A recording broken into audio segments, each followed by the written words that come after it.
You know how we all have that song from our childhood, and every time it plays, it kind of just takes us back, especially like rock songs with our dads. So I have a few of those, Guns N' Roses and AC/DC and Pink Floyd and Ozzy. Takes me back so hard sometimes that it causes me grief because, as you know, my dad is in active addiction.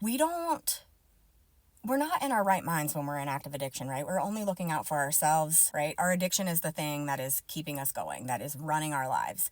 We do what it says, when it says, how it says, where it says, why it says, with who it says. I'm still grieving. And sometimes I'm like, I don't know if it's harder to grieve somebody who's passed or who is still alive. Each day that passes and he's still in addiction, it's just ongoing. And sometimes I feel like I'm just like waiting on him to knock on heaven's door. I got a lot of hate. I didn't get a lot of hate. People had shit to say when I said that my dad was in active addiction, and I recently found out for the last 5 years he's allowed my ex to live with him and turned all his fucking windows out of his house and ended up going to jail. Do I feel sorry for him in that aspect? Fuck no.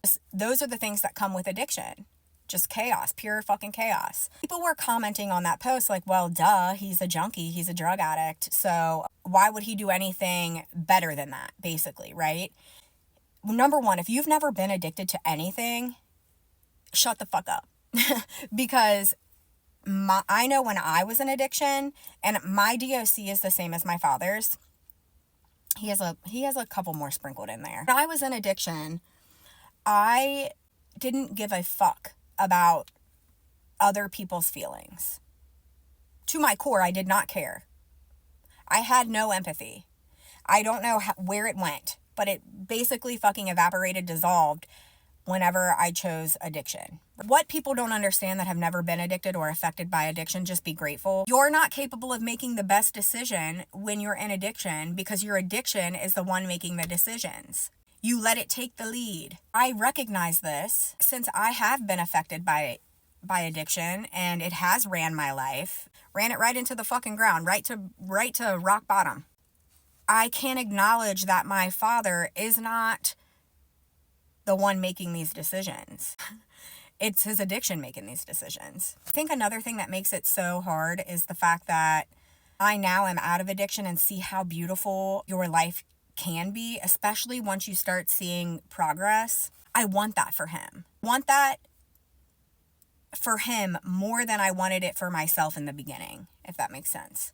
I know that if he were to get out of that lifestyle and live a sober life, I know he would be happy. It's merely impossible. It's inevitable. There is no such thing as coming out of addiction and not being happier once you get to a certain point, right? Because when you first get sober, you're like, fuck this shit. I don't even want to be sober right now. I don't even want to be here. Oof. If I have to be here and be sober, oof, I'm not going to RSVP to sober. Have you ever wanted something so much for somebody that you're almost willing to anything? Somebody fucking kidnap his ass and then take him to rehab? Want him to be sober. I want him to get sober. I want him to live his life, and I want him to be able to be in mine and my daughter's life. And call me selfish, but that's what the fuck I want. Because every day I wake up and I'm like, why is he still on drugs? But that's the thing about addiction. It makes it incapable of being able to see anything future, anything futuristic, anything sober, anything fun, anything good, anything beautiful at all. And I've lived it. Sucks. I don't recommend it.